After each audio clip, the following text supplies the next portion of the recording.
BlizzCon for Diablo 4 has mixed reviews from people right now. There's some people that are fairly positive about it, as we got good information on the first slide. In fact, this right here was the first 10 or 15 minutes of Diablo talked about on BlizzCon during day one, in which Rod came out here, talked about the Vessel of Hatred, the new expansion coming out, says there's a new class, seasons are having new content coming to it. I think they even mentioned the leaderboards, etc., throughout this presentation. And as you pick through here, you can see they had different discussions. They talked about the malignant rings either, and they did this all within a 15-minute span of time. Now, this was pretty well received at the beginning because it was somewhat packed full of information in a fairly small amount of time and included confirmation of information that we had not yet received. Mostly, primarily, the fact that the expansion is confirmed. This was the first confirmation of sort of the leaks we had seen earlier. If you've been watching any of my videos, you know that they are that there were, I should say, some major leaks that were coming out that showed the expansion, new class called Spiritborn, and some other things as well that seem to be accurate so far as the information we've been provided shows.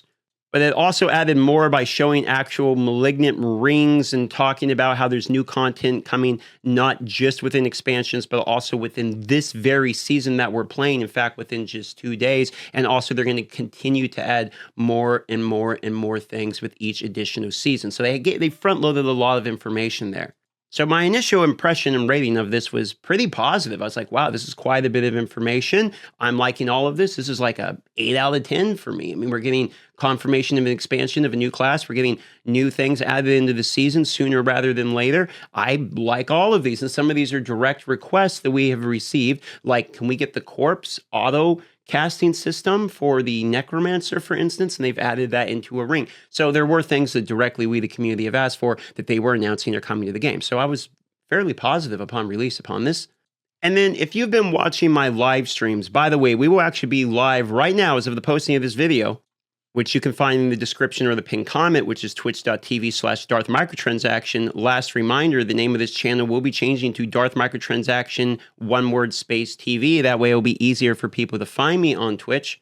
But if you watched my reaction live while we watched the second half, this was the second day of BlizzCon in which the Diablo team came up here on the Campfire Chat in order to talk about, their creations that they have gone. The first bit of this, you could tell I was pretty bored. In fact, if I just move my camera and show you here, you can see here I'm kind of just sitting here doing a whole lot of nothing because there's fairly long introductions. Basically, the introductions, the meet and greet go on for like 5 minutes here of meeting the panel, and then the expansion is a whole from here 16 to 20 minutes. This is basically 14 minutes of talking about concept art and showing the expansion that Rod had sort of broken down of day one. So basically, by time that we had got into about 20 minutes into the Campfire Chat, it was already a little bit of a snooze fest at this point. Now, overall, I actually was fairly positive about the Campfire Chat. But the reason I want to break down and kind of give more of an opinion about the overall experience on the BlizzCon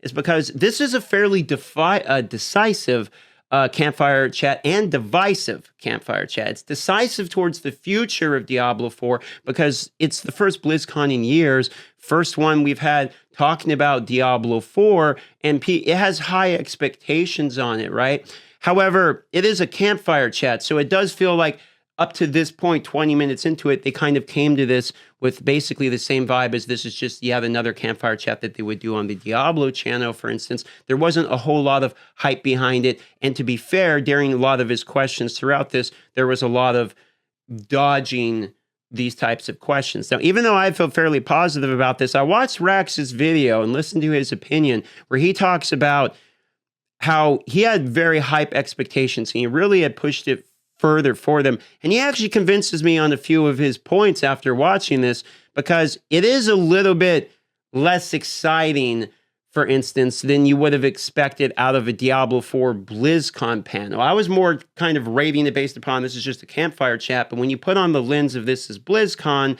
then it gets a little bit less exciting. Now, the content that they shared here was effectively more or less the same content that Rod had shared on day one, just expanded upon a little bit. Now, we did get a couple cool slides within here.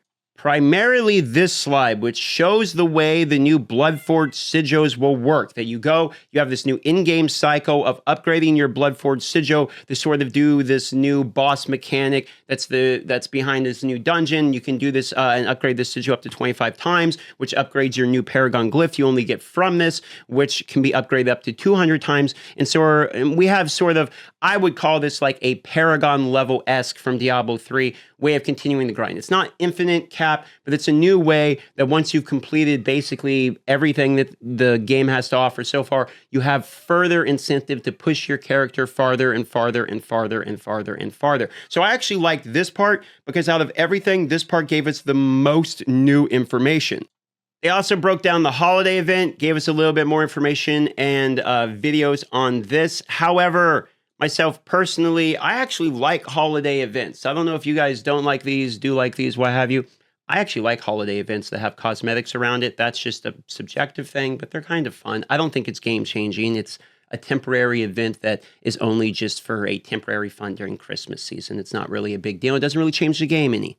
However, what does change the game a little bit would be the season leaderboards. And the season leaderboards, personally, for me, were better than I was expecting. I had pretty low expectations. And maybe this is why I'm not so upset about this one, but I actually thought the leaderboards looked pretty cool. I like the gauntlet system. I like this part right here, where you can have these different rankings depending upon how far you actually got into this. You could have different rankings until you're into the top 1,000, etc.